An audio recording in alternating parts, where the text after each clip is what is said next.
What if everything you think you know about power is wrong? What if the people who actually run the world, who manipulate outcomes and crush their competitors, aren't using the tactics you've been told to admire? Niccolo Machiavelli wasn't just a Renaissance political theorist writing dusty philosophy in a palazzo. He was a man who watched power in its rawest form. He saw princes rise and fall. He saw alliances crumble overnight. He saw loyalty become worthless the moment it stopped serving someone's interests. He wasn't interested in how power should work. He was interested in how it actually works. And from that observation, he extracted something most people never understand. Power doesn't work the way we pretend it does. It doesn't reward the virtuous or punish the wicked in any meaningful sense. It doesn't care about your intentions. It doesn't grade you on effort. Instead, it flows to those who understand the actual rules, not the written rules, the real ones. The ones Machiavelli identified 500 years ago that still govern how the world actually operates, word for word, in every arena of human competition. And here's the thing that should terrify you. These rules work. They work in business, in relationships, in politics, in warfare, in any arena where one person's will is being imposed against another's resistance. They work so well that once you learn them, you'll start seeing them everywhere. You'll see them in your workplace. You'll see them in your family. You'll see them in every interaction where one person wins and another loses. But most people never learn them because we're taught from childhood that these rules are evil.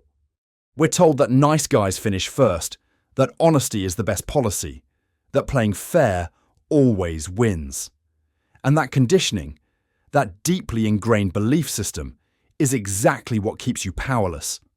Because while you're playing by the rules you were taught, the people who actually understand power are operating by a completely different set of rules. They're not playing the game you think is being played. If you want more breakdowns like this, hit like and subscribe so you don't miss the next one. The first rule Machiavelli would emphasize today is this: it is better to be feared than loved. But here's what people get wrong about this rule. Machiavelli isn't saying you should be cruel for cruelty's sake. He's saying something far more practical. Love is conditional. Love depends on what you do for someone else. The moment you stop serving their needs, their love evaporates. But fear is permanent. Fear is based on what you're capable of. And capability doesn't disappear just because you stop using it. Think about how this plays out in modern contexts. A CEO who is beloved but ineffective will be replaced the moment the stock price drops. But a CEO who is respected and slightly feared, that CEO holds power even through difficult decisions. People might not like the decision, but they accept it because they understand the consequences of refusing. This is why dictators survive while democracies crumble. This is why abusive relationships persist. Fear creates compliance in ways that love never could. Fear is the only force that makes people prioritize your interests over their own comfort. Fear transcends language barriers, cultural differences, ideological divisions. Everyone understands fear. Everyone respects it, whether we admit it or not. The second rule is that appearance is everything. Perception is reality in the realm of power. What you actually are matters far less than what people believe you are. Machiavelli said a prince must appear to have certain virtues even if he doesn't possess them. In today's world, this is social media, personal branding, reputation management. The person who controls the narrative controls the outcome. If you can convince people you're competent, trustworthy, and powerful, then you have those things. The perception becomes the thing itself. This is why politicians spend millions on messaging. This is why billionaires carefully curate their public personas. This is why influencers create entire fictional versions of their lives. And it works. The person who looks like they have power has power. Your actual competence might be questionable, but if you present yourself with absolute confidence, people will believe you're capable. Your actual wealth might be uncertain, but if you dress like money and speak like someone who has it, people will treat you like you're rich. Your actual morality might be flexible, but if you project integrity, people will trust you. Appearance isn't superficial. It's the only surface that matters because it's the only surface people actually see. The third rule is, understand the currency of your environment. In some worlds, it's money. In others, it's information. In others, it's connection or status or loyalty. But every system has a currency, and if you don't know what it is, you're playing a game without understanding the rules. Machiavelli would look at your specific situation and ask, what do people actually want here? Not what should they want? Not what they say they want? What do they actually want? Once you know that, you can get anything you want from them. Because everyone can be negotiated with if you offer them what they truly desire. The person who understands the currency always wins. In academia, the currency might be citations and reputation. In entertainment, it's attention and influence. In criminal organizations, it's loyalty and trust. In governments, it's political capital and leverage. The mistake most people make is assuming everyone wants the same thing. They don't. Your boss might want status. Your employee might want security. Your competition might want revenge. Your ally might want connection. If you offer them what they actually want, instead of what you think they should want, they'll move mountains for you. The fourth rule is patience. Power isn't seized in moments of passion or glory. It's accumulated slowly through small plays that seem insignificant at the time. Machiavelli understood that the best moves are the ones nobody notices until it's too late. This is why he would tell you to never make a big power play when a small one will do. Never reveal your full capacity too early. Never show all your cards at once.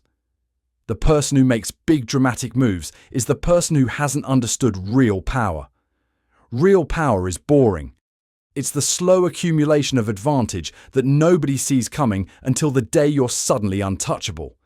The person who climbs quietly, who makes friends slowly, who gathers information methodically, who positions themselves incrementally, this person arrives at the top and everyone's shocked. Where did they come from? How did they get here? But they didn't appear. They've been building. The difference between patience and weakness is understanding what you're building toward. The person with patience has a plan. The person who just waits has nothing. The fifth rule is that enemies are more useful than friends. This sounds insane in a world that glorifies loyalty and teamwork. But think about it. Your enemies are predictable. They want something specific from you, usually your destruction or the blocking of your goals. Your friends are dangerous because they're unpredictable. They might betray you tomorrow for reasons you can't anticipate. A friend might leave for a better opportunity, a romantic interest, a different ideology, a personal crisis. You never know. Your enemies, though? Your enemies are simple. You can count on them to act according to their nature. They'll oppose you. They'll try to undermine you. You can prepare for it. And sometimes the smartest move is to make an enemy more useful to you than a friend would be. Give them a reason to work for you. Make betrayal more costly than cooperation. Pay them enough. Give them enough responsibility. Make them enough part of your system that leaving hurts more than staying. Now, your former enemy is locked into serving you by calculation rather than loyalty. The sixth rule is to control information absolutely. In Machiavelli's time, information moved slowly. The person who knew what was happening 3 valleys over had power over everyone else. The person who had intelligence that nobody else possessed could make moves that seemed impossible, magic even. In your time, information moves instantly across the globe, but that doesn't change the rule. It amplifies it. The person who controls what information people see, what they believe, what they know is real, has power that money can't buy. This is why every major institution is fighting over narrative control. This is why disinformation is treated as a weapon of war. This is why whoever controls the information channels controls the game entirely. If you can keep people ignorant of what's actually happening, or fed false information that serves your interests, or believing conflicting stories that paralyze them, they can't effectively oppose you. They're too confused. They don't know who to trust. They don't know what's real. In that confusion, the person who seems certain, who speaks with authority, who presents a clear narrative, becomes the most believable voice. And the most believable voice controls behavior. The seventh rule is that loyalty is a transaction, not a virtue. Machiavelli would tell you this directly. Nobody is loyal to you. They're loyal to what you represent, what you can do for them, what you can take away from them. The moment your utility decreases, so does your loyalty. This is actually liberating once you accept it. It means you should never trust anyone more than the situation requires. It means you should assume that everyone around you would leave if better terms were offered elsewhere. And it means you should never feel guilty about replacing people when someone better comes along. Loyalty is a business arrangement wearing a costume of virtue. The eighth rule is to punish disloyalty harshly and publicly. If you want to maintain your power, you have to make an example of traitors, not because you're evil or petty, but because it sends a signal to everyone else. It says that betraying you has consequences they don't want to face. In modern contexts, this might mean very public firing, humiliation, exclusion from circles of influence. You're not killing anyone, but you're making sure that everyone watching understands that crossing you has a price. And once people understand that, most of them won't try. The ninth rule is that groups are easier to control than individuals. This is why politicians appeal to broad identities instead of individual interests. A crowd of people can be moved by emotion, by symbols, by narratives that wouldn't convince any one person standing alone. The person who can mobilize a group toward their ends has power that no amount of individual strength can match. This is why extremist movements work so effectively. This is why political tribalism is so powerfully manipulative. The crowd amplifies everything and reduces individual critical thinking. A person alone in their room reading arguments, might think clearly. But put them in a crowd and suddenly they're part of something larger than themselves. Suddenly, they're willing to do things they'd never do alone. Suddenly, conformity feels like truth. The 10th rule is that appearing strong prevents violence. The opposite of what most people think. The person who seems weak invites predation. The person who seems strong prevents it just by existing. This is why dictators display military power, even when they're not using it. This is why CEOs maintain an aura of confidence, even when they're improvising. The appearance of strength deters attack more effectively than kindness ever could. Most violence doesn't happen because people want to use it. It happens because the target appeared vulnerable. The 11th rule is that breaking agreements is fine if nobody can stop you. Machiavelli understood something that most people haven't accepted. A promise is only binding if enforcing it is in someone's interest. If you can break an agreement and nobody has the power to punish you, then the agreement isn't real. It's just words on paper that mean nothing. This is why powerful nations violate international treaties with impunity. This is why CEOs break contracts when they've calculated the penalty is less than the benefit. This is why the most powerful people in the world operate by completely different rules than everyone else. The rule of law is only binding on those who can be forced to obey it. Once you're powerful enough that no one can force you, the law becomes optional. It becomes a tool you can use against others while ignoring it yourself. This is perhaps the most uncomfortable truth about power, and why those who have it hold on to it so desperately. The 12th rule is that creating enemies is useful as long as you're sure you can beat them. A good enemy serves several purposes. It unites your people. It justifies expanded power. It gives you something to campaign against. Machiavelli would tell you that the smartest move is often to create an enemy that you know you can defeat them, and then claim victory. The enemy serves your purposes while also posing no real threat. The 13th rule is that moderation is a weakness. Extremism is strength. This goes against everything we're taught about balance and compromise and reasonable positions. But look at who actually wins in competitive environments. It's not the moderate. It's the person who commits absolutely to their vision without doubt or hesitation. The moderate tries to please everyone and ends up pleasing no one. The extremist owns the minds of those who matter because he speaks with absolute certainty. He doesn't hedge. He doesn't qualify his statements. He says what he believes with such force that people either follow him or feel compelled to oppose him. In politics, in business, in any arena of competition, the person willing to take extreme positions holds the moral center of the discourse. The moderate is always pushed around, compromised, diluted, because extremism has clarity. Extremism has power. Extremism moves people. The 14th rule is that the ends absolutely justify the means. This is the Machiavellian principle that people most hate to acknowledge. But look at power without this assumption, and it doesn't make sense. Why would someone care how they achieve their goal?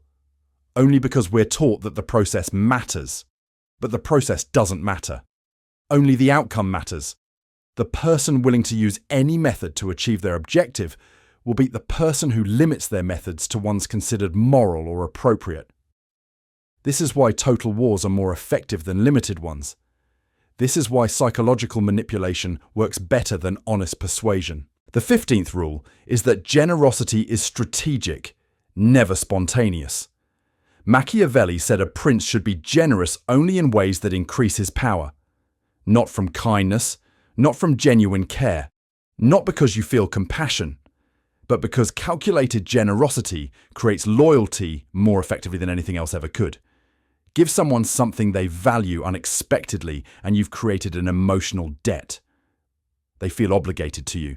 They feel like you've chosen to help them specifically, singled them out for your attention and resources. That feeling of special attention, of being cared for by someone powerful, is more powerful than the actual gift itself.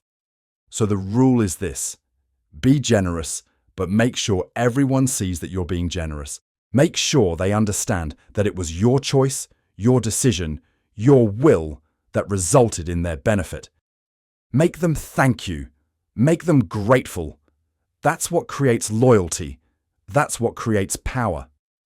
The 16th rule is that you should never do anything yourself if you can get someone else to do it. The person who delegates maintains power. The person who does everything personally limits their reach. This is why bureaucracy exists. This is why systems exist. The smartest power players find people to carry out their will while maintaining distance from the action. If something goes wrong, they can claim ignorance. If something goes right, they can take credit. The person insulated by layers of followers always has more power than the person who acts alone. The 17th rule is that appearing to be trustworthy is more important than being trustworthy. Again, this is about perception. You don't have to be honest. You have to appear honest. You don't have to keep your word. You have to appear like someone who keeps their word. The key is creating the appearance of virtue without the constraint of actually being virtuous. This is why politicians are so carefully scripted. This is why CEOs have PR teams. The appearance is the thing. The reality is just background noise. The 18th rule is that weakness invites conquest. As soon as people perceive you as vulnerable, they start plotting against you. There's no grace period. There's no benefit of the doubt. Weakness is read as an invitation. This is why isolated people get taken advantage of. This is why depressed people attract predators. This is why small companies get bought by large ones. The moment you appear unable to defend yourself, you're finished. The only way to maintain power is to constantly project capacity, even if you're barely holding on. The 19th rule is that history is written by winners. Truth is irrelevant. What matters is the story that becomes accepted as true. This is why every war has propaganda from both sides. This is why every corporate scandal has a competing narrative. The person who controls the story controls what actually happened. Years from now, people won't know the truth about what happened. They'll know the story that was told most effectively by the people with the most power to spread it. The 20th rule is that alliance changes are natural. Nobody is your permanent ally. People are aligned with you only as long as they benefit from the alignment. The moment they have a better option, they leave. Machiavelli would tell you to never be surprised by betrayal. Always expect it. This way, when it happens, you've already prepared for it. And the people around you know that you've prepared for it. So they calculate that betraying you isn't worth the risk. The 21st and final rule is that displaying power is actually more important than using it. The person who uses their power constantly is the person who has already lost. Because once you use it, people know your capacity and they build defenses against it. But the person who merely displays their power, who hints at what they could do, who implies their capacity without demonstrating it, this person holds actual power. Because now people have to guess at your true strength, and their fear of the unknown keeps them in line far more effectively than any real action could. These aren't rules for being a good person. These aren't rules for being liked. These are rules for power. And the person who understands them has something that all your morality and kindness can never buy. They have victory. They have influence. They have the ability to shape outcomes according to their will. Most people will recoil from these rules. Most people will say that this is cynical, that this is cruel, that this is not how the world should work. They're right. It's not how the world should work. But it's how the world does work. And the gap between those two realities is where power lives. Machiavelli's genius wasn't that he invented these rules. They were already there. His genius was that he was willing to observe them clearly and describe them without flinching. He didn't add a moral judgment. He didn't soften the truth for comfort. He just said, this is what power actually is. This is how it actually works. This is how men and women who win operate. And here's what that means for you. You can't control other people, but you can control how you respond to these rules. You can choose to learn them, understand them, operate according to them consciously, or you can choose to ignore them and hope that your virtue protects you. But hoping doesn't work. Only power works. And power belongs to those who understand the actual game being played. Not the game they wish was being played. Not the game they were taught to play. The actual game. The game that determines who wins and who loses. The question now is simple. Are you ready to see power for what it actually is? Are you willing to abandon the comfortable lies you were taught and look directly at how things really work? Because once you see it, once you understand these 21 rules, you'll see them everywhere. In your workplace, in your relationships, in politics, in history, everywhere. You'll look at failed marriages and see the person who lost control of perception. You'll look at bankrupted companies and see the person who failed to understand their environment's currency. You'll look at fallen empires and see the person who didn't recognize when patience ended and weakness began. And you'll finally understand why some people win and others lose. It's not luck. It's not chance. It's not virtue. It's not that some people are inherently evil and others good. It's understanding the rules that actually govern power. Machiavelli would tell you this directly. Stop being naive. Stop expecting the world to reward your goodness. Start studying power the way a hunter studies prey. Learn the rules. Master them. Understand them so deeply that they become automatic. Because everyone else is. The only question is whether you'll do it consciously or unconsciously, openly or pretending you're not. But you will do it. because power is inescapable. The only choice is whether you understand it or remain a victim of people who do, whether you see the game or stay asleep while others play it for dominance.